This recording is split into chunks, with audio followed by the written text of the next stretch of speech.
नमस्कार, मैं हूं प्रदीप सिंह भाटी और आप देख रहे हैं उदयपुर न्यूज। उदयपुर संभाग के आदिवासी अंचल में धर्म परिवर्तन का मुद्दा एक बार फिर सुलग उठा है। सवाल यह नहीं कि धर्म परिवर्तन हो रहा है या नहीं, सवाल यह है कि आखिर इतने वर्षों तक सब कुछ चलता कैसे रहा। अब भाजपा खुलकर मैदान में है और दावा कर रही है कि आदिवासी समाज को उसकी जड़ों से काटने की साजिश नहीं चलने दी जाएगी। वहीं कांग्रेस पलटवार करते हुए कह रही है कि जिन लोगों के संरक्षण में धर्म परिवर्तन का नेटवर्क फलता फूलता रहा है, वे आज खुद को सबसे बड़ा विरोधी बता रहे हैं।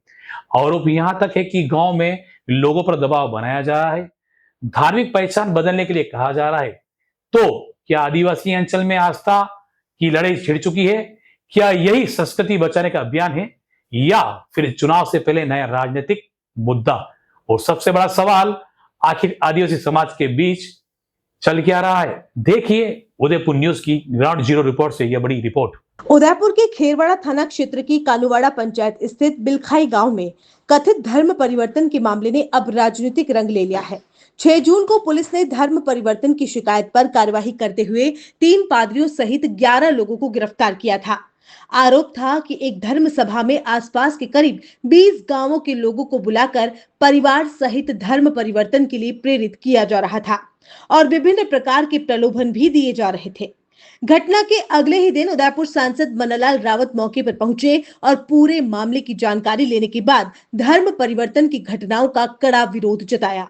वहीं इसके ठीक एक दिन बाद पूर्व सांसद और कांग्रेस देहात जिलाध्यक्ष रघुवीर सिंह मीणा भी गांव पहुंचे, जहां उन्होंने ग्रामीणों से मुलाकात कर उनकी बात सुनी। रघुवीर सिंह मीणा ने दावा किया कि मौके पर किसी प्रकार का धर्म परिवर्तन नहीं हुआ और आरोप लगाया कि इस पूरे मामले को बढ़ा चढ़ाकर पेश किया जा रहा है तथा लोगों के बीच डर और भ्रम का माहौल बनाया जा रहा है।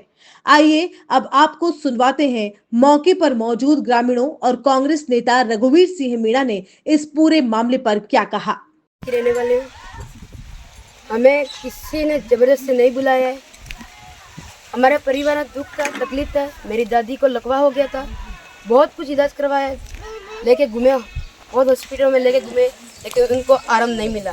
जब से उनकी प्रार्थना करवाई तब से उनके जीवन में शांति मिली, उनको आराम मिला। आज वो चल रहे। लोग तो देखते थे कि कब मर जाए, लेके आके देखते थे कौन रो रहा है, क्या कर रहा है, करके देखते थे। लेकिन पर ऊपर वाले की दया से मेरी दादी आज सही सलामत है, तो प्रार्थना की वजह से। मेरी मम्मी मर गई थी, सब लोग रो रहे थे, लेकिन प्रार्थना करवाई तो मेरी मम्मी भी आज ठीक है। यहाँ पर आसपास वाले बहुत सारे लोग हैं जो मरने की कगार में थे, लेकिन प्रार्थना करवाई तो वो आज ठीक है, सही सलामत है। हमको कभी किसी ने जोर जबरदस्ती नहीं की हमारे साथ, और हमको यहाँ जाने से अच्छी शिक्षा भी मिली, अच्छी शिक्षा भी मिली हमको। और कोई नशा कर रहा था, जो नशा भी से उनका नशा भी छूटा है लोगों का। यहाँ आकर लड़ाई झगड़ा करते थे, लड़ाई झगड़ा से भी यहाँ छूटा है लोगों का। सब कुछ हमें अब हम अच्छे से रह रहे हैं और हमारे परिवार अभी अच्छे से चल रहा है। सब कुछ यहाँ पर जाने से है, हमको कोई कहीं से हमारा फंड नहीं आता है, कहीं आगे से कोई हमें पैसा भी नहीं देता है। बस मैं यही कहना चाहती हूँ। हमार बीमारी थे कई अड़ामा गया, हमें प्रार्थना करा दी, हम होसा हमार कई तरम परिवर्तन नहीं की, हमार जीवन बदल हम केना तरम परिवर्तन नहीं करी परमेश्वर। हमार खाली मन हूँ, हमार संगाई आलिए छुटकार आलिए अड़ामा जावा हूँ, हमें नवो जीवन मिली नहीं दुनिया में प्रतिमा तो नहीं रहता, हम अड़मा नहीं की रहता। ये हमार जीवन में बड़ी बड़ी गवाही था जी परमेश्वर बोलते। हमें पास ने पैसा लीधा ने अमी भी कने नहीं आज ने हमें पाई भी नहीं लीधा कने ने हमें कड़ू पैसा नहीं आलतो है। सरसों में जवानो पैसा अमन नहीं आलता ने पादी भी हमें पैसा नहीं आलता है।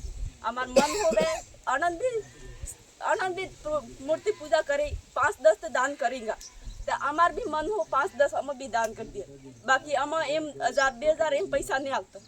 धर्म परिवर्तन के आरोपों के बीच गांव में अब अलग अलग दावे सामने आ रहे हैं। ग्रामीण और कांग्रेस नेताओं का कहना है कि यहां कोई धर्म परिवर्तन नहीं हुआ, बल्कि केवल प्रार्थना सभा आयोजित की गई थी, जहां परिवारों की बीमारियों और परेशानियों से राहत की प्रार्थना की जा रही थी। लेकिन इस पूरे मामले में सबसे बड़ा सवाल यह उठ रहा है कि आखिर इस आदिवासी इलाके में एक विशेष धर्म की इतनी बड़ी सभा आयोजित करने की जरूरत क्यों पड़ी, जबकि क्षेत्र में पहले से ही मंदिर, देवरे, मस्जिद और ऐसे कई धार्मिक स्थल मौजूद है जहां असाध्य रोगों से मुक्ति और आस्था की गहरी मान्यता लोगों के बीच लंबे समय से बनी हुई है। वहीं इस पूरे विवाद पर क्षेत्रीय विधायक दयाराम परमार ने भी प्रतिक्रिया दी है। उन्होंने कहा है कि धर्म सभा में वास्तव में क्या हुआ, इसकी उन्हें पूरी जानकारी नहीं है। उन्होंने यह भी सवाल उठाया कि जब भाजपा धर्म परिवर्तन का विरोध कर रही है तो महावीर भगोड़ा जैसे ईसाई नेता को टिकट क्यों दिया गया। विधायक ने कहा कि कोई भी व्यक्ति अगर किसी प्रलोभन में जाकर किसी सभा में शामिल होता है तो यह उसका व्यक्तिगत निर्णय है। उन्होंने दावा किया कि ऐसे आदिवासी समाज को सभी सरकारी सुविधाएं मिल रही है और भाजपा को अपने रुख पर जवाब देना चाहिए। दयाराम परमार ने बाहर से आए पादरियों के मुद्दे पर भी सवाल उठाते हुए कहा कि खेरौड़ा क्षेत्र में कितने पादरी सक्रिय हैं, इसकी सही जानकारी जुटानी चाहिए। उन्होंने कहा है कि भाजपा को यह सोच बदलनी होगी कि जो उनके साथ है वही सही है, चाहे वह किसी धर्म का हो या धर्म का क्यों ना हो। उन्होंने रामायण का उल्लेख करते हुए कहा है कि भगवान राम के साथ निषाद राज और शबरी जैसे आदिवासी पात्र भी जुड़े थे और आदिवासी समाज सदियों से राम राम करता आया है। साथ ही उन्होंने यह भी कहा है कि इस तरह की घटनाएं किसी के शासन काल में हो रही है, यह बात जनता भली भली जानती है। सर, आपके विधानसभा क्षेत्र कानूवाड़ा के बिखलाई गांव में 6 तारीख को धर्म परिवर्तन का आरोप लगाते हुए वहां पर पुलिस ने 11 लोगों को हिरासत में लिया है। इस पूरे मामले पर क्या कुछ कहना चाहेंगे आप? नहीं, वो सारा मामला क्या था, कैसा उसकी कार्रवाई होगी और सब हो गया। अब भी क्या जवाब दूं? जी, नहीं, किस तरह से देखते हैं सर आप? ना क्योंकि वास्तविकता क्या कहती, जिला स्तर पर अधिकारी चले गए, शिकायत होगी जी, और उसके अंदर से उन्होंने कार्रवाई कर दी। जी, अब मैं अपने उससे, क्योंकि मैं वहाँ होने जी, साइट पर गया, जो मैं 1 तारीख से बाहर दिल्ली गया था, जयपुर में, और 12 को पहुंचूंगा जी, तो जो भी कुछ कार्रवाई हुई है जी, उसको तो मैं चैलेंज से करना था, मेरे को जानकारी नहीं है। ठीक है जी। देहात कांग्रेस के अध्यक्ष रघुवीर जी मीणा आज वहाँ पहुंचे थे। उन्होंने कहा ये सारा कुछ मामला है वो आरएसएस का एजेंडा है, क्या कहेंगे इस पर? किसका एजेंडा मैंने किस भाई, जो किसने कहा? रघुवीर जी मीणा है, देहात कांग्रेस के आपके अध्यक्ष है रघुवीर जी मीणा। वो हमारा अध्यक्ष है, वो कहे वो सही है। जी, सही, आरएसएस का एजेंडा है ऐसा कहना चाह रहे हैं आप भी? और भाई अध्यक्ष हमारा कह रहा है, वो मौके पर गए थे ना वो। जी, नहीं, फिर भी क्षेत्रीय विधायक है, आपने भी तो कुछ जानकारी ली होगी कार्यकर्ताओं से? जो मेरे पास तो अस्ताजी लोगों ने, किसी ने कोई बात नहीं की जी, क्योंकि अध्यक्ष हमारे गए थे तो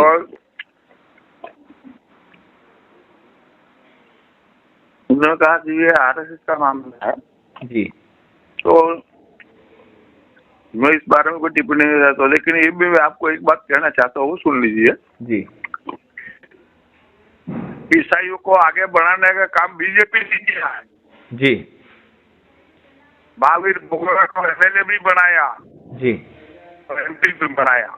जी, और उस समय मैंने कहा था कि महावीर भगोड़ा ईसाई है और आप उनको एमपी कैसे बनाओ, 2003 की बात कर रहा हूँ। जी, तो बीजेपी वालों ने कहा कि दयाराम चुनाव हार गया है और ये मानसिक रूप से संतुलन खो बैठा, इसलिए बोल रहा है। जी, ठीक है ना। तो महावीर भगोड़ा को एमपी बनाया, बीजेपी ने बनाया, हमने कोई किसी भी ईसाई को नहीं बनाया। जी, इससे पहले हुरबा को भी बीजेपी वालों ने चुनाव लड़ाया, मेंबर ऑफ पार्लियामेंट का, वो उनका साउथ था महावीर भगोड़ा जी, ये बाप आपके आरएसएस वाले, उनके साथ में कौन है उसके आधार पर हिंदू और मुस्लिम ईसाई का फैसला करते हैं। आपने क्यों बनाया उनको, महावीर भगोड़ा को एमएलए क्यों बनाया, एमपी क्यों बनाया? जी, कांग्रेस पार्टी ने किसी को भी एमएलए एमपी नहीं बनाया। जी, तो क्या लगता है सर, क्या भारतीय जनता पार्टी आरएसएस और जो है वो धर्म की राजनीति करते हैं क्या सर? नहीं, धर्म राजनीति धर्म नहीं है, इनके साथ में वो धर्म हमारा है जी, और साथ में नहीं है, वो विरोधी है। अच्छा जी। तो आप रघुवीर जी की बात से आप भी इत्तेफाक रखते हैं क्या, ये पूरा जो मामला है वो आरएसएस का एजेंडा है? नहीं, रघुवीर जी कह रहे हैं, वो तो ठीक कह रहे हैं ना जी कि वहाँ पर आदमी गए उड़ीसा और झारखंड के वो कैसे पहुंचे जी हा? जी और इनको खबर नहीं दी जी ये उनका भेजने का जो काम है जी जो पादरी वहाँ के है, उनको भेजने का काम बीजेपी का जी वो करके अपने बाप पॉपुलर चाहते हैं कि आदिवासियों को बना रहे हैं जी कि आदिवासी को बना रहे हैं जी तो आपकी सरकार क्या कर रही है? जी जी कांग्रेस वाले नहीं बना रहे जी आप लोग को जी जी पूरा सिस्टम उनका और सरकार जी पूरा सिस्टम में बीजेपी का है भी सारा बीजेपी है, देश में राज इनका, मैं राज इनका। जी महावीर को महावीर को एमपी बना सकते हैं, इसका वो कैसे काम ईसाइयों के जी अब दूसरे लोगों को साथ में करना है कि सब ईसाई बना रहे हैं जी तो आपने उनको एमएलए एमपी क्यों बनाया? जी बीजेपी आप अगर ईसाइयों के खिलाफ में हो जी तो महावीर को एमएलए और एमपी क्यों बनाया? जी सर कांग्रेस में किसी को बनाया नहीं। जी सर तो आप इसके खिलाफ आज आप विरोध कर रहे हो जी कि ईसाई बन रहे जी तो ठीक है सर वहाँ पर जो धर्म सभा हो रही थी तो वहाँ पर सर ये यीशु की प्रार्थना हो रही थी यीशु की और इस तरह की धर्म सभा हो रही थी और वहाँ पर जो है बीमारी दूर भगाने के लिए वहाँ पर ऐसे प्रवचन दिए जा रहे हैं तो ऐसे सारा कुछ जो है वो ईसाई धर्म में अमूमन होता है। क्या कहेंगे सर इस तरह की प्रार्थनाओं से? मुझे पता नहीं वहाँ हो रही सभा, मुझे जानकारी नहीं है जी मैं कुछ नहीं कर रहा भाई।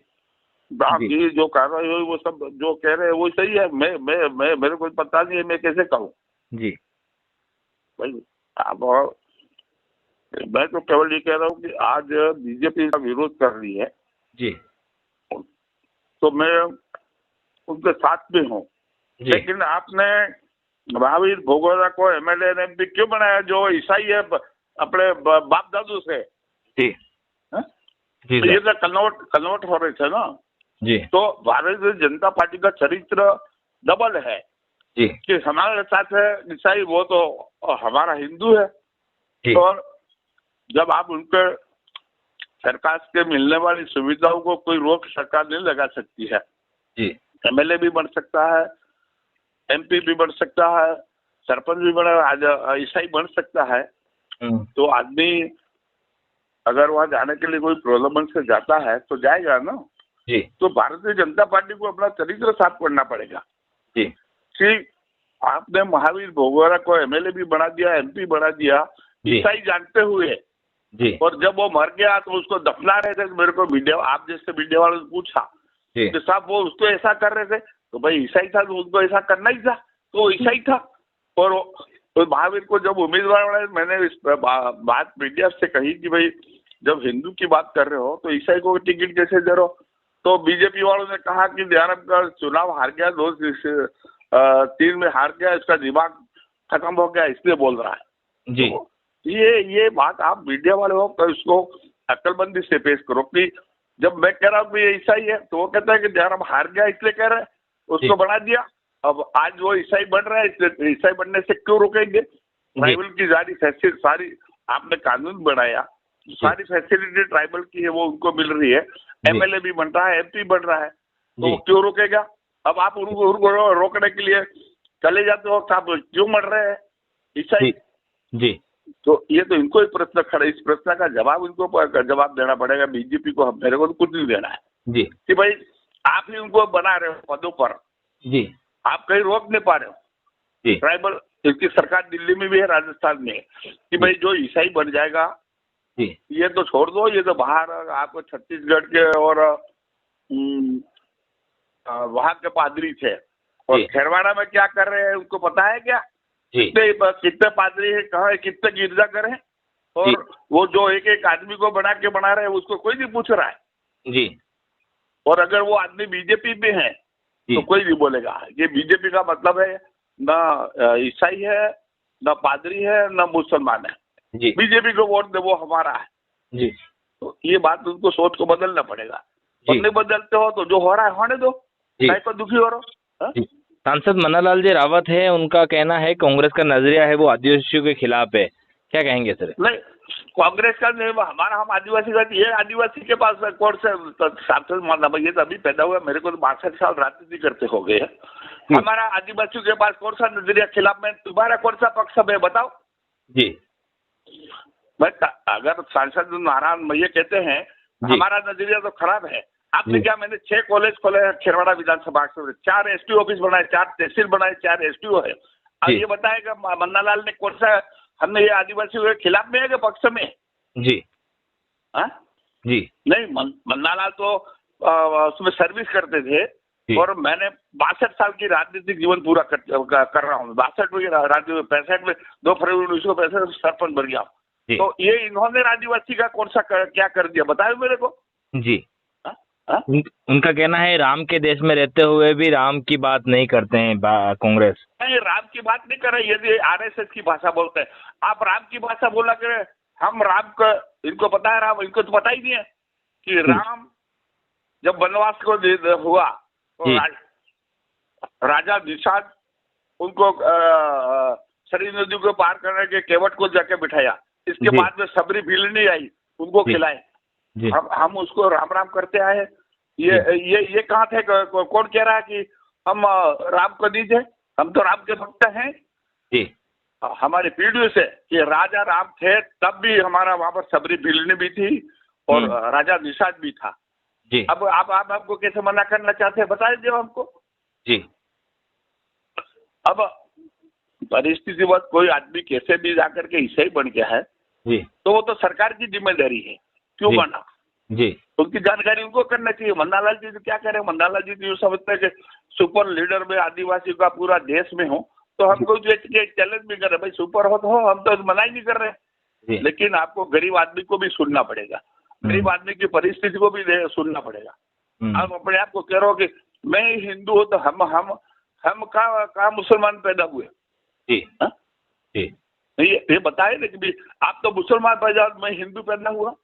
जी और ये भी कहता हूँ कि रावत है ना, वो आदिवासी में कोई रावत है ही नहीं है। ये कौन सा रावत है हमको समझना पड़ेगा। हमारे पर जो जाति में जो गोत्र है वो रावत तो कोई हमारा आदिवासी में है ही नहीं है। लेकिन ठीक है, चलो बन गए, हमें उसका ऐतराज भी नहीं है, लेकिन उनको इतनी हेकड़ी भी नहीं करना चाहिए कि भी बहुत बड़ा सुपर हो। भाई सुपर हो तो तुम अपने लेके घूमते हो, लेकिन आपको गरीब आदमी के वोट लेने जाना पड़ेगा, तो गरीब आदमी की बात भी सुननी पड़ेगी। अब जी। वो हिंदू आदिवासी कोई अगर वहाँ कार्यक्रम कर रहे थे तो हम उनके पक्ष में थोड़ा, हमने कांग्रेस ने थोड़ा कराया, आपके राज में हो रहा है, जी जिम्मेदार हो। जी आपकी सरकार दिल्ली में भी है, राजस्थान में है, और जी। कोई छत्तीसगढ़ से वहां से आकर के पादरी धर्म सभा करके बना रहे थे। आपके जी। प्रशासन आपका क्या कर रहा था? हमने कहा था क्या?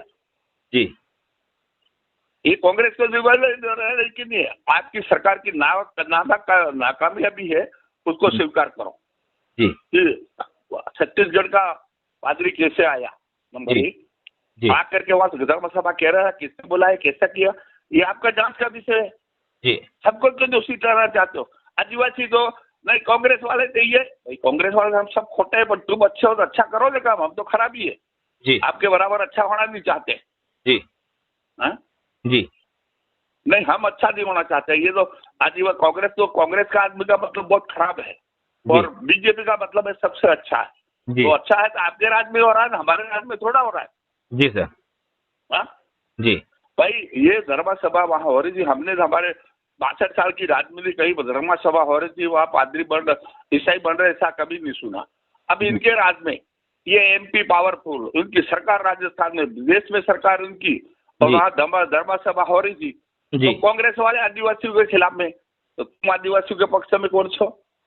जी क्या कहना चाहते हो? जी तो चलो, अभी तो आप मीडिया वालों से बात करो, वो करो भाई, हमें तो एक बात और उन्होंने कही है, कांग्रेस का रुख है वो आदिवासी और विकास विरोधी है। उन्होंने कहा हाँ। कांग्रेस का कोई फेविकोल वाला गठजोड़ है इनसे, लगता है ईसाइयों से। किन से? ईसाइयों से फेविकोल वाला गठजोड़ है कांग्रेस पार्टी का। आदिवासियों का विकास विरोधी बताया आपको कांग्रेस को? नहीं, आदिवासी बताओ तो मुन्नालाल मेरे को बताया कि 6 कॉलेज तेरे खोले खेरवाड़ा में। जी बताए मेरे को। जी 6 कॉलेज तो जयराम के प्रमाण ने खोले है ना। जी और आपने कौन सा स्कूल खोल करके क्या किया? आपके मास्टर नहीं है, आपके राज में रोते फिरते हैं हमारे लड़के। जी हमको तो हम तो खिलाफ में, तुम पर पक्ष में हो, जी तो तुम्हारे कॉलेज में लेक्चरर कौन से कॉलेज में है बताए मेरे को। जी हा? जी भाई आपके कौन से कॉलेज में लेक्चरर कॉलेज, मैंने रिसर्च में उद्घाटन में ये भी आ गए थे, इनका कॉलेज खोलने में एक इंच का भी सहयोग नहीं। कॉलेज तो जयराम ने खोले थे, बिल्डिंग मैंने बनवाई थी, और 30 कॉलेज और राजस्थान में 50 कॉलेज का मुख्यमंत्री ने वर्चुअल ऑनलाइन वो उद्घाटन किया था। उसमें 3 कॉलेज मेरे खेरवाड़ा के थे, और ये भी आके बैठ गए थे। आप मेरे को बताए मन्नालाल जी का आपने क्या किया इस एरिया में? जी हा? जी मन्नालाल जी को मेरे को भिड़ने की काम मत करो, आप तो अपनी राजनीति करते रहो, बाकी आप आदिवासी को सुपर लीडर हो ये भी मत सोचो। जी हमने भी राजनीति की है, और 62 साल राजनीति में जुआ, तुम्हारी इतनी उम्र भी नहीं है जी तो ऐसा चैलेंज करने का काम मत करो। जी भाई ठीक है, चल रहा है भाई, ईसाई बन रहे थे जी आपके राज में, बन रहे थे, आपको रोकना का आपका काम है, आपका प्रशासन है, हमारा नहीं। हमारा कोई आदमी साबिलदार साहब ये कांग्रेस वाला कर रहा तो मैं अपनी जिम्मेदारी लेने के लिए तैयार हूँ। जी जी भाई ये कांग्रेस का आदमी ईसाई बना रहा था तो मैं ऊपर जिम्मेदारी तैयार हूँ, जी लेकिन वो बना रहे थे, वो कौन थे कैसे थे वो तो आपकी जानकारी कर को सजा दिलाओ, जी रोको। कानून बनाया राजस्थान की सरकार ने, जी कांग्रेस का नाम क्यों ले रहे हो? जी तुम्हारी सरकार की फेलोरिटी पर कांग्रेस का नाम ले रहे हो, वो गलत है। जी तुम्हारी सरकार कुछ नहीं करना है, चुप चाहते हो कि ईसाई राजी रहे, हमको वोट दे दे, हम बन जाए, महावीर भगवान को एमएलए बना दे, महावीर भगवान को एमपी बना दे ईसाई को। और हमको आप कह रहे हो कि साहब हमने किसी भी ईसाई को टिकट नहीं दिया, पंचायत समिति का टिकट नहीं दिया मैंने। जी मैंने इतना समय से राजनीति को मैंने किसी भी ईसाई को पंचायत समिति में टिकट नहीं दिया, जिला परिषद में भी टिकट नहीं दिया, और तुमने एमएलए एमपी बना दिया, और आज हेकड़ी कर रहे हो तो मत करो। जी सर, आप कल बिखलाई गांव में जो कानूवाड़ा है वहाँ बिखलाई गांव में आप गए थे, क्या कुछ है वो समाज से बात हुई, जनता से बात हुई थी आपकी वहाँ पर? देखो, मैंने वैसे तो कल सब सोशल मीडिया पे भी आए ये मेरे वर्जन वगैरह जी, पर बात ये है कि भाई काफी लोग थे वहाँ, महिलाएं पुरुष वगैरह सारे थे जी। उनसे मैंने पूछा भाई हकीकत क्या है बताइए, आपको जबरदस्ती कोई धर्म परिवर्तन करवा रहा था या कोई लालच वगैरह? उन्होंने कहा ना तो कोई दबाव था ना कोई लालच थी, कुछ नहीं, हम तो रूटीन के प्रार्थनाएं करते हैं। और कई महिलाओं ने कहा देखो हमारे शारीरिक पीड़ाएं जो थी जी और ऐसी पीड़ाएं थी हम खाट में खड़े नहीं हो सकते थे जी, पर हमारे ये प्रार्थना सभा में जाने से हमें इतना आराम हुआ है जी तो इसकी वजह से हम तो मानते हैं, बाकी हमारा कोई धर्म परिवर्तन नहीं हुआ है जी। और जबरदस्ती हमको इस तरह से बदनाम किया जा रहा है और परेशान किया जा रहा है। और घर घर घूम के हमको ये धमकी देके गए हैं मन्नालाल जी को और कुछ लोग और थे जी कि तुम्हारे घर में बाइबल और बाहर फेंक देना जी, और नहीं तो फिर तुम सब इसी तरह पुलिस में जाओगे, अरेस्ट होंगे, तुम्हारे खिलाफ कार्रवाई होगी और हम वापस आएंगे, घर घर में जांच करेंगे, सब मूर्ति स्थापित हो जानी चाहिए घर घर में जी। तो भाई आज आजाद देश में लोकतंत्र में संविधान से हमारा देश चलता है जी। और यहाँ अगर इस तरह से तानाशाही तरीके से अगर लोगों को क्या कैसे जीना, कैसे रहना, कैसे उठना, अगर हम राजनीति में काम करने वाले लोग और राजनीतिक दल और आरएसएस के लोग मिलके अगर ये तय करेंगे तो फिर तो ये तो अंग्रेजों के जमाने में जो राज था उससे भी खतरनाक हो गया जी जी। अंग्रेजों के समय भी ऐसा नहीं हुआ होगा शायद जी। उन्होंने कहा है वोट बैंक की राजनीति के लिए ये सारा बयान दिए जा रहे हैं, तो जबकि वो क्या कर रहे हैं फिर ये घर घर में घूम घूम के बाहर फेंक देना ना, नहीं शपथ तो लेते हैं संविधान की जी हाँ, पद की शपथ तो लेते हैं संविधान की, जी और संविधान के खिलाफ काम करते हैं ये। जी हाँ? जी। वो कह रहे पुलिस अपना काम कर रही है, पूरा मामला है वो मजिस्ट्रेट के सामने आरोपी को पेश किया गया है, वो सारी प्रक्रिया चल रही है। उस बीच तो भाई मेरा ये कहना है, जो लोग अहमदाबाद में काम कर रहे हैं वो यहाँ है ही नहीं, उनके उस लिस्ट में नाम डाल दिया। जो धागा मिल में काम कर रहे हैं उन लोगों का नाम इस लिस्ट में कहाँ से आ गया?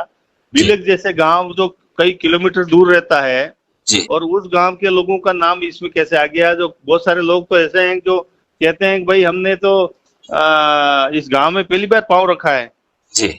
तो ये क्या हथकंडा है? ये राजनीति नहीं है तो और क्या है जी? मतलब राजनीतिक धमकी देके, राजनीतिक के आधार पे लोगों को डरा धमका के अगर अपने साथ जुड़ाओगे तो कैसे इस आजाद देश में कैसे होगा ऐसे? जी। उन्होंने कहा ये कांग्रेस पार्टी है जो सांसद चुनाव में ताराचंद जी जो मीणा है वो इन्हीं चर्च में जाकर जो है वो वोट मांग रहे थे। नहीं, वो तो देखो ताराचंद जी ने क्या किया क्या नहीं किया, ये कोई सबके एक जैसे वो नहीं होता है जी। परंतु आप अगर राजनीतिक दल के लोग हो और संविधान को मानते हो तो संविधान को आगे रख के फिर बात करो ना। जी सर, इस विषय पर क्या आप एसपी और आईजी से भी मुलाकात करने वाले हैं क्या सर? करेंगे। आज तो मैं जयपुर आया हुआ हूँ और जयपुर से वापस आके और निश्चित तौर पे एसपी आईजी सबसे बात करेंगे। क्या है, लोगों को इस तरह से डरा धमका के जीना पड़ेगा क्या? जी। ये धमकी दे के गए हैं कि प्रत्येक घर में हम जांच करेंगे, मूर्ति की स्थापना नहीं हुई तो तुम सबको जेल भेजेंगे। जी। ऐसे बीजेपी के लोग धमका के गए हैं। जी। सांसद खुद ही जा रहा है घर घर, अरे तो तुम्हारा ये काम है क्या? लोगों के कल्याणकारी काम करो, हित के काम करो। वो लोग ये कह रहे हैं, महिलाएं कह रही हैं कि हमारे पुरुष वगैरह जो नशे पते करते थे, शराब पीते थे या कोई व्यसन करते थे, वो सब इससे इस प्रार्थना से सब छुटकारा मिल गया है। हमारे घर में शांति है, हम आराम से जी रहे हैं। और आज हमें इस तरह से डरा धमका के वो किया जा रहा है, तो कहाँ तक न्याय प्रिय है? जी। तो क्या खेरौड़ा के बिखलई गांव में पहुंची भाजपा टीम ने वास्तव में ग्रामीणों पर दबाव बनाया था? क्या विधायक दयाराम परमार और कांग्रेस देहात जिला अध्यक्ष रघुवीर सिंह मीणा के आरोपों में दम है? और जिस गाय को कुछ लोग धर्म परिवर्तन बता रहे हैं जबकि आयोजक और ग्रामीण उसे केवल प्रार्थना सभा कह रहे हैं, उसकी सच्चाई क्या है? इन सभी सवालों को लेकर जब हमने उदयपुर सांसद मनोहर रावत से बात की तो उन्होंने कांग्रेस और विपक्ष के आरोपों को सिरे से खारिज कर दिया। सांसद रावत ने कहा है कि पुलिस जांच में कई तथ्य सामने आ चुके हैं और जांच पूरी होने से पहले इस तरह के बयान देना उचित नहीं है। उन्होंने आरोप लगाया है कि कांग्रेस लगातार ऐसे तत्वों के साथ खड़ी दिखाई देती है जो आदिवासी समाज की मूल संस्कृति और परंपराओं को प्रभावित करने का काम कर रहे हैं। मन्नालाल रावत ने कहा है कि लोकसभा चुनाव के दौरान कांग्रेस प्रत्याशी चर्च में प्रार्थना करते हुए दिखाई दिए थे और आज भी कांग्रेस इस पूरे मुद्दे पर स्पष्ट रूप लेने से बच रही है। उन्होंने सवाल उठाया कि आखिर कांग्रेस आदिवासी समाज को उसकी सांस्कृतिक पहचान से दूर कर अल्पसंख्यक बनाने की राजनीति में क्यों कर रही है। सांसद ने दो टूक कहा कि ग्राम की धरती पर रोम की पद्धति नहीं चलने दी जाएगी। वहीं कांकरी डोंगरी प्रकरण का जिक्र करते हुए उन्होंने दावा किया है कि उस आंदोलन में भी कहीं बाहरी तत्व शामिल थे जो माहौल बिगाड़ने का प्रयास कर रहे थे। हालांकि महावीर भगौरों के ईसाई होने संबंधित सवाल पर सांसद मन्नालाल रावत ने कोई सीधा जवाब नहीं दिया और इस विषय को टालते नजर आए। आइए अब आपको सुनवाते हैं सांसद मन्नालाल रावत ने इस पूरे विवाद पर क्या कुछ कहा। सर, रघुवीर जी मीणा है देहात कांग्रेस के अध्यक्ष, वो वहाँ पहुंचे थे बिखलई गांव में। उन्होंने कहा है कि वहां पर किस तरह का कोई धर्म परिवर्तन नहीं हो रहा था। इस पर क्या कुछ कहना है? अभी कांग्रेस और कांग्रेस के मित्र और उनके सारे कार्यकर्ता हैं जी। हमने तो लोकसभा चुनाव में भी देखा कि ये ताराचंद मीणा जो लोकसभा के प्रत्याशी थे जी, वो जाके चर्च में प्रणाम कर रहे हैं और समाज को गालियां दे रहे हैं जी। ऐसा ही एक श्रृंखला है हिंदू समाज को नीचा दिखाना। और कृष्ण डी रमीला खड़िया जो कुशलगढ़ की एमएलए इनकी, उसमें भी देखने को मिलता है जी। और ये वाला जो बयान आया ये भी दुर्भाग्यपूर्ण है जी। पुलिस कार्रवाई कर रही है, पुलिस ने अरेस्ट किए हैं, सबूत है जी झारखंड और छत्तीसगढ़ के लोग हैं और इन्वेस्टिगेशन अभी अंडर प्रोसेस है। जी तो मजिस्ट्रेट के सामने उनको जो लोगों को अरेस्ट किया उनको पेश किया जा रहा है। ऐसे में इस तरह का बयान आना दुर्भाग्यपूर्ण ही कहलाएगा। जी लेकिन सामाजिक तौर पर दो तीन चीजें समझना और जरूरी है।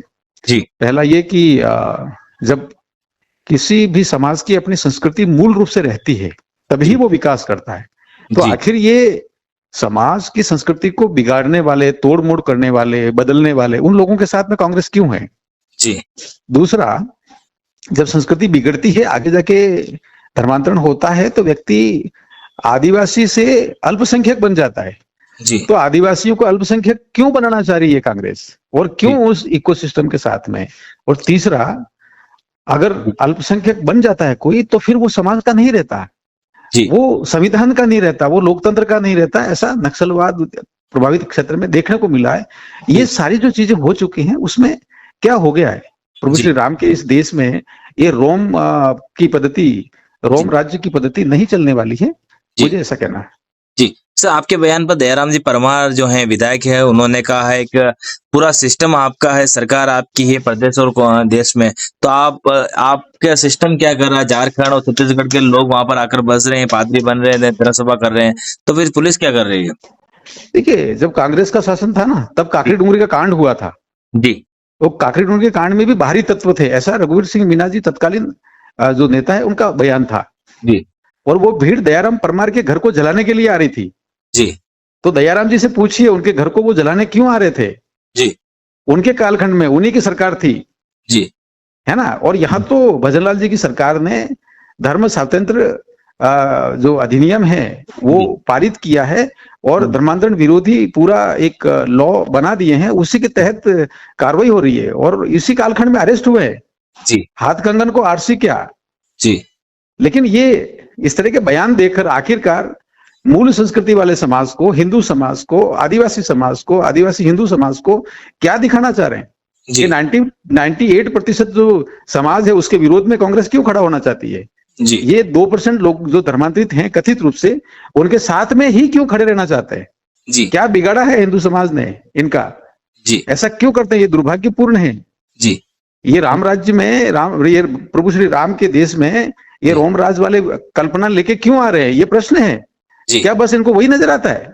जी ये पहले भी सुप्रीम कोर्ट से लगाकर एक लंबी श्रृंखला है, इसमें मुझे कुछ कहना नहीं, जनता जानती है। सर, परमार जी का, विधायक जी का एक आरोप ये भी था, बड़े हिंदुत्व की बात करती भारतीय जनता पार्टी, लेकिन महावीर बगोरा जी जो थे वो ईसाई थे, फिर भी उनको सांसद MP बनाने वाली यही भारतीय जनता पार्टी है। कांग्रेस का जो हिंदुत्व है ना वो कोर्ट के ऊपर जनोई पहनने वाला है। जी फिरोज खान का बेटा कौन है आज? जी ये गांधी सरनेम किसी से उधार लेके चुरा के नहीं चल सकता। जी इनके आकाओं को ठीक करने के लिए, उनको खुश करने के लिए ही बयान देते रहेंगे और आदिवासी समाज को बदनाम करते रहेंगे, ये ठीक नहीं है। जी इन सभी वरिष्ठों से कहिए, जी समय बदल गया। ऐसा करते करते दिल्ली में तो 44 पर आ गए जी और अभी वेस्ट बंगाल में तो 294 में से कितने आए? इनकी 2 सीटें आई है, पिछली बार 0 आई थी। नहीं सर, सवाल उनका ये था, आप समझिए ये सारे जो इकोसिस्टम बन रहा है जी ये फेवर में नहीं है इनके और समाज हित में भी नहीं है। सर, महावीर बगोरा के ऊपर आरोप लगाया, महावीर जी बगोरा जो ऑफ हो गए अब तो इस दुनिया में नहीं, लेकिन उनको विधायक और सांसद बनाने वाली ही भारतीय जनता पार्टी है, उनका कहना है। आप समझिए, हिंदुत्व यदि कोई है ना तो वो हिंदुत्व एक विशुद्ध विचार है, जी सबको जोड़ने वाला, सबका साथ, सबका विकास, सबका विश्वास, सबका प्रयास। जी ये नरेंद्र मोदी जी का हिंदुत्व है।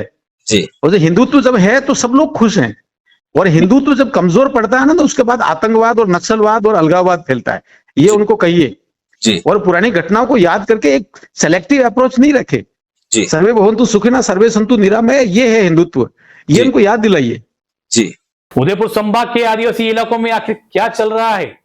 क्या यह सिर्फ एक प्रार्थना सभा थी या फिर इसके पीछे कोई बड़ा खेल छिपा है?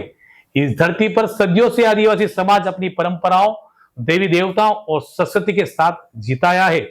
वहां आखिर बार बार धर्म परिवर्तन की आरोप सामने क्यों आ रहे हैं? एक तरफ भाजपा इसे आदिवासी अस्मिता और संस्कृति पर हमला बता रही है, तो दूसरी तरफ कांग्रेस पूरे मामले को राजनीतिक एजेंडा करार दे रही है। लेकिन इन दोनों के बीच सबसे बड़ा सवाल यह है कि आदिवासी समाज आखिर चाहता क्या है? क्या आदिवासियों को उनकी आस्था से जोड़ने की चिंता है या फिर उनके नाम पर राजनीति की जा रही है? ग्राउंड जीरो पर जाकर जो तस्वीरें सामने आई उसने कई सवाल खड़े कर दिए हैं। कोई इसे धर्म परिवर्तन बता रहा है, कोई प्रार्थना सभा, कोई संस्कृति बचाने की बात कर रहा है, तो कोई डर का माहौल बनाने का आरोप लगा रहा है। सवाल अभी भी वही है, आदिवासी समाज के बीच यह सब क्यों हो रहा है, किसके संरक्षण में हो रहा है और इसका फायदा आखिर किसे मिलने वाला है? अब फैसला आपका है और सवाल हमारे हैं। नमस्कार।